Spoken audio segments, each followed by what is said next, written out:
What up? It's your boy Wall Street, and I'm back, ready to talk about a topic that sports media just drools over. And that is, who is the most overrated player in the NBA, the league that we all love. And I'm going to go through a list, right? So I'm sure many of you are probably aware by now that there was like an anonymous players poll that got done in the NBA. And players all voted on it. It's all anonymous, like I said. And there were several players that received, votes, right? But the guy that everyone said, or not everyone, but the guy who got the most votes for being the most overrated player in the league was Tyrese Halliburton, which I personally do not agree with. I don't think he's overrated, right? I think he's very adequately rated.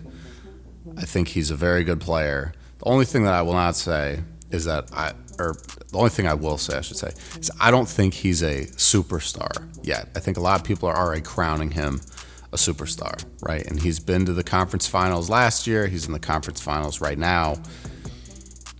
I think if he makes it to the NBA finals, which it seems likely is going to happen, and he wins the title, I think then it's a real conversation of like, okay, this guy might just be a superstar, right? But I think a lot of people aren't giving the Pacers a lot of credit for how deep of a team they have and how good of a team they have, right? Like there's players on this roster that most people in the world wouldn't have known before, the playoffs. And I think that's just because people aren't paying attention to the Pacers, right? They were a middle tier team in the Eastern Conference in the regular season. A lot of people weren't paying attention. But like guys like Andrew Nembhard, Aaron Nesmith, TJ McConnell, Pascal Siakam, Benedict Mathurin, like all of these guys are extremely talented and they play their hearts out and they turn it on when it matters most, right? So I'm not going to sit here and say, the only reason that the Pacers have gotten to where they are at right now is because of Tyrese Halliburton. He's a big piece of that. He's absolutely a big piece of that. But I think the fact that they acquired Pascal Siakam from the Raptors, I believe it was last season, the fact that they were able to do that is, a very big deal.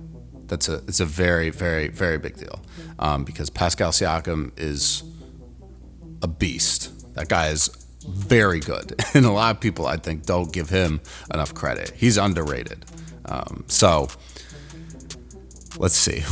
The guy who came in second was Rudy Gobert, which I've also, heard a lot of overrated comments for, right? But I think if you want to tell me that he's an overrated defender, that's one argument, right? But people know that he's not bringing much offensively, right? Like he's not an offensive player. The guy's like 7'2", and he blocks a lot of shots and he gets rebounds, and that's pretty much it, right? He'll contribute on offense with putbacks and low block mismatches with guards on him. Like that's really what his vibe is, right? But I don't think anyone's saying that Rudy Gobert is a superstar or he's a star or anything. Like, it's just, I don't think that's him, right? But if you want to tell me that he's an overrated defender,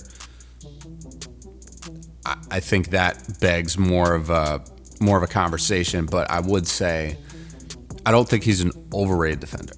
I think he plays defense very well. Should he have all the Defensive Player of the Year awards that he has? That's not really up to me, but I do think there are guys in the league that put more effort in on the defensive end, that are not as tall and not as big, don't have as large of wingspans, that should be classified as better defenders. I think perimeter defense in the NBA and locking down guards and, being able to switch on these, screens and stuff and guarding, 1 through 4, 1 through 5, that's a lot more impressive than what Rudy Gobert is doing. That's just my personal opinion, but that doesn't take any credit away from him for being the defender that he is. He's a great interior defender, but he is not someone that is guarding on the perimeter, right? So if you want to say that he's an overrated defender, I get it, right? But I don't think anyone's saying, this dude's a star player or like he's one of the best centers in the league. I don't think anyone's saying that. So is Rudy Gobert really overrated? I don't really think so. but I would listen to the argument. Absolutely, I would totally listen to the argument. Trae Young was third at 8.9% of the vote. I can't sit here and say that Trae Young's overrated either. I mean, and the thing that is going to be common with all these guys on this list is every single person in the NBA can play. Right? If you're the 12th man on the roster, you can play. Right? That guy's just waiting for an opportunity. But think about Jeremy Lin, right? Everyone thought this dude could not play, get subbed in, with the Knicks, and he went on that Linsanity tour, and that's just how it went. But every single person who was in the NBA can play. There's only been 5,000 guys to ever play in an NBA game, right? And there's 8 billion people in the world, so you gotta think that if a guy's in the NBA, he's meant to be there, right? Because this isn't a game of just sole athleticism. Obviously, if you're a very tall player, it helps. But I don't know if you guys remember Simbular, but he was 7'5" or 7'6". He was 300 plus pounds, a huge dude. And I think he played 3 games for the Kings. But right, you would think a dude that's 7'5" or 7'6", there's no way he couldn't be in the NBA, right? But didn't pan out. Right? Same thing with Taco Fall.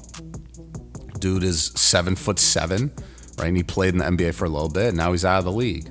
So it's very difficult to make it in the NBA and have a long career in the NBA. Even guys that are, freaks of nature, right? And I mean that in the most polite way possible. They have a hard time sticking around in the league. So you can't just be big, you can't just be tall, can't just be quick, can't just jump really high. You have to be skilled as well. So I have a very hard time saying that any single guy that's on this list is overrated, right? And Trae Young, he just led the league in assists. Right? He's averaging 20 plus points a night and leading the league in assists, 10, 11 assists a night. So that's not overrated, right? He's not able to lead his team very far because, frankly, I don't think he has much help. And I think their play style is not the greatest, but him as a player, I don't think he's overrated. I think he's a very, very, very talented player, and he's just as close to being a superstar as Tyrese Halliburton is, in my opinion, right? So he's just got to, get on that right path of really succeeding in the playoffs on a consistent basis, and maybe that's in Atlanta, maybe that's somewhere else, I don't know, right? Fourth on the list was Jimmy Butler at 5.5%. I think that's just a silly thing to say. Jimmy Butler is probably the best player that I've named so far on this list. So I don't know how you're going to say he's overrated. Dude literally led a team in the Miami Heat to the finals twice. And yes, they did not win. They did not win the finals, but he led a team that was definitely not the most talented Heat team in the world. He led a team that barely made it into the playoffs, a team that made it into the play-in and then made it into the playoffs and took them to the finals, right? So, and I'll never forget, Bubble Jimmy.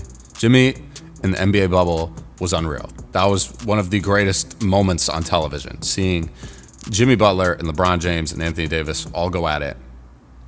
Incredible. Jimmy Butler, definitely not overrated. That's absurd. Can't believe players even said that. I think, honestly, a lot of these votes are coming from players just because they don't like the guys. I think a lot of people don't like Tyrese Halliburton because of his dad. And, Tyrese talks a little bit of noise here and there, So I think that's just what it is. And Tyrese is young, right? So they don't want the young dude, winning and talking a lot of noise. It makes sense. It makes sense. And a lot of people don't like Jimmy Butler either because he just keeps it real. He's that guy. Bradley Beal was fifth at 4.4%. Sure, if we're calling Bradley Beal a superstar, then yes, he's overrated. But I don't think anyone's doing that. I think everyone understands what Bradley Beal is now to the league and the Suns, right? I think everyone knew that when he was on the Wizards, he was just putting up points to boost his resume to some extent, right? And I love Bradley Beal, right? As a Wizards fan, I'm very glad that we had Bradley Beal and John Wall on the roster at the same time. But as soon as John Wall left, right, and as soon as Russell Westbrook left, it's Bradley Beal can't lead a team, right? He cannot lead a team. So if this was 4 or 5 years ago, I would say, yeah, Bradley Beal's probably overrated because I think they still thought he was the centerpiece to the Wizards. and that just was never going to work. But I think it's become very evident now that he's like, at best, like he's like a third option. He could be a second option, but that team's probably not going that far. He's probably a third option, right? But I think everyone knows that. So to say that he's overrated doesn't really make a lot of sense. I think he's a little bit, he's definitely feeling himself a lot. So maybe that's what guys don't like. I don't know, but it is what it is. After Bradley Beal, I mean, there's Draymond Green, there's John Morant, there's Julius Randle. I know a lot of people don't like Julius Randle. I think Julius Randle is underrated. That guy is amazing. And especially just the run that he's been having with the Wolves in the playoffs. The guy is top-notch. So I'm not even going to listen to that argument. Then they got Joel Embiid, Giannis Antetokounmpo, Dylan Brooks, Paul George, Tyler Hero, Drew Holiday, Jaren Jackson Jr., LeBron, Kyle Kuzma, which is odd. I don't really know who's like overrating Kyle Kuzma. Domantas Sabonis and Zion Williamson. I guess with Kuzma, people might think that the trade that sent him from the Wizards to the Bucks was probably too much to give up on the Bucks end. I personally thought that as well. I think giving up a rookie in AJ Johnson, who's super athletic, as well as Chris Middleton, who frankly was not, he's not much different than Kyle Kuzma. I think he's better than Kyle Kuzma, honestly. I just think his situation with Milwaukee was not really working out. I could see maybe that's why they think Kyle Kuzma's overrated, because he garnered more value from the Bucks, that went back to the Wizards than, the Bucks got from the Wizards, right? Maybe that's it, I don't really know. And I don't know how you could overrate Giannis or Joel Embiid. I mean, I think people think that they get sent to the foul line too much, but like with guys like that, how are you going to stop them otherwise? You have to foul them, right? So I don't know, man. But I want to hear from you guys. Who do you guys think is the most overrated player in the NBA? Leave it down in the comments down below, and we'll chat about it, because that's what I like to do over here. I like to talk to you guys and connect. So let's keep talking hoops. Let's keep making moves. And let's handle that. I'm going to check you guys later, man. Stay safe, stay up, stay blessed, stay humble, handle business, stand on business. Peace out.